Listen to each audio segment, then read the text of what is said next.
ஒரு பேர்ல என்ன இருக்கு? இது வெறும் அடையாளத்துக்கு கூப்பிடுற ஒரு வார்த்தை தானா? இல்ல, அதுக்குள்ள ஒரு முழு பிரபஞ்சத்தையே அடக்க முடியுமா?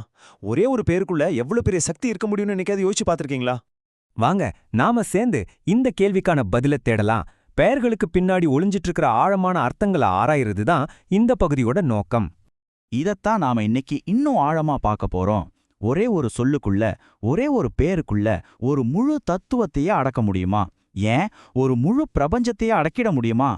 இந்த இடத்துல தான் லலிதா தேவியும் அவங்களோட 1000 பேர்களை கொண்ட ஒரு பழமையான நூலான லலிதா சஹஸ்ரநாமமும் வருது. அதுல இருக்கிற ஒவ்வொரு பேருமே அவளோட ஒரு அம்சம், அவளோட ஒரு சக்தி, சொல்லப்போனா ஒரு முழுமையான பிரபஞ்ச கருத்துன்னே சொல்லலாம். சரி, இவ்ளோ பழமையான ஞானத்தை நாம எப்படி புரிஞ்சுக்கிறது? அதுக்குத்தான் ஒரு ஆசிரியர் கொடுத்த விளக்க உரைய நாம இப்ப பார்க்க போறோம். இதோட நோக்கம் வெறுமனே அறிவை கத்துக்கிறது மட்டும் இல்ல, அதை ஒரு அனுபவமா மாத்துறது தான். சரி, வாங்க முதல் பகுதிக்குள்ள போலாம்.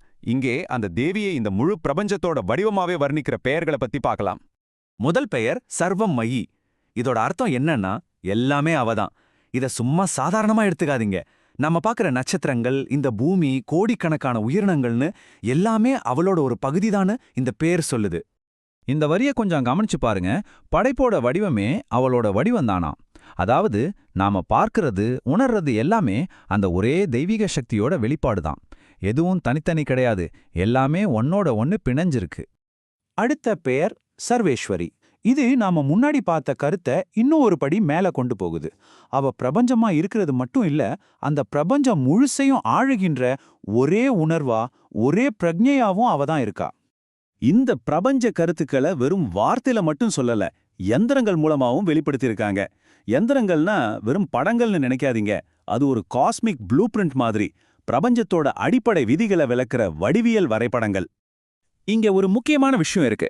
தேவி இந்த எந்திரங்களோட வடிவம் மட்டும் இல்ல, அவளே அந்த எந்திரங்களோட ஆன்மாவாவும் அதுக்கு உயிர் கொடுக்கிற சக்தியாவும் இருக்கா.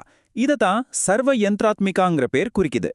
சரி, இதுவரைக்கும் நாம பிரபஞ்சத்தை பத்தி பெரிய பெரிய விஷயங்களை பத்தி பேசணும். ஆனா ஒரு முக்கியமான கேள்வி வருது. இந்த மாபெரும் பிரபஞ்ச கருத்துக்களுக்கும் நமக்கும், நம்மளோட உள் மனசுக்கும் என்ன தொடர்பு? அந்த இணைப்பு எங்க உருவாகுதுன்னு தான் அடுத்த பகுதியில பார்க்க போறோம். வாங்க, பிரபஞ்சத்துக்கும் நம்ம மனசுக்கும் இருக்கிற அந்த ஆழமான தொடர்பை ஆராயலாம். மனோன்மணி. இந்த பெயர் தெய்வீகத்தை நேரடியா நம்ம மனசோட இணைக்குது. இதன் பொருள் என்னன்னா, அவன் நம்ம மனச சாதாரண சிந்தனை ஓட்டங்கள்ல இருந்து விடுவிச்சு ஒரு உயர்ந்த நிலைக்கு கூட்டிட்டு போறவள். இந்த ஒப்பீட்டு ரொம்ப அழகா விளக்குது பாருங்க. நம்ம மனசு இயல்பாவே சஞ்சலம், அதாவது அமைதி இல்லாம எப்போவும் வெளியில இருக்கிற விஷயங்களை நோக்கி ஓடிட்டே இருக்கும். ஆனா ஒரு தெய்வீகமான அழகான வடிவத்துல அதை ஒருமுகப்படுத்தும்போது அது உண்மணிங்கிற அசைவில்லாத ஆனந்தமான நிலையே அடையுது. அப்போ மனசை அமைதிப்படுத்த என்ன வழி? இந்த நூல் சொல்லுது, அழகின் மேல தியானம் பண்றது ஒரு சக்தி வாய்ந்த வழிமுறைன்னு. தேவியோட தெய்வீக வடிவத்துல மனசை ஒருமுகப்படுத்தும் போது மனசோட அலைச்சல் அடங்கி ஆழமான அமைதி கிடைக்குது. இந்த பயிற்சியோட உச்சகட்ட இழப்பு என்ன தெரியுமா? அது ஒரு ஆழமான அனுபவம். அந்த நிலையில நாங்கிற தனிப்பட்ட அகங்காரம் கரைஞ்சு போய் எல்லையில்லாத ஆனந்தமும் நான் இருக்கிறேங்கிற தூய உணர்வும் மட்டும்தான் மிஞ்சி இருக்கும். சரி, இப்ப நாம கடைசி பகுதிக்கு வந்துட்டோம். இந்த பேர்களோட உண்மையான நோக்கம் என்ன? வெறும் வார்த்தைகளுக்கு பின்னாடி இருக்கிற ஆழமான அர்த்தம் என்ன? அதை பார்க்கலாம் வாங்க. இந்த வர்ணனையை எழுதின ஆசிரியர் பார்வதி குமார் என்ன சொல்றாருன்னா, இந்த 1000 பேர்களும் வெறும் விளக்கங்களோ பட்டப்பேர்களோ கிடையாது. அவை ஒவ்வொன்றும் செயல்படக்கூடிய கருவிகள். ஆக இந்த பெயர்களுக்கு பல பரிமாணங்கள் இருக்கு.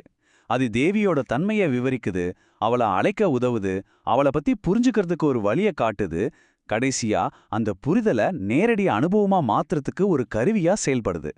இதுதான் ரொம்ப ரொம்ப முக்கியமான பாயிண்ட்.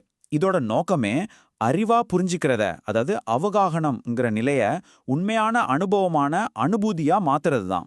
ஏன்னா உன்னை பத்தி படிக்கிறது வேற, அதை நாமே நேரடியா உணர்றதுங்கிறது வேற இல்லையா?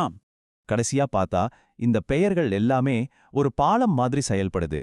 நமக்கு தெரிஞ்ச வார்த்தைகளால விளக்கக்கூடிய இந்த உலகத்திலிருந்து வார்த்தைகளுக்கு அப்பாற்பட்ட அனுபவத்தால மட்டுமே உணரக்கூடிய ஒரு நிலைக்கு நம்மை கொண்டு செல்லுது. இந்த பயணம் நம்ம ஒரு கேள்வியில கொண்டு வந்து நிப்பாட்டுது. மொழி, அறிவு எல்லாத்தையும் கடந்து அந்த பாலத்தோட மறுபக்கத்துக்கு போனா அங்க என்ன இருக்கும்?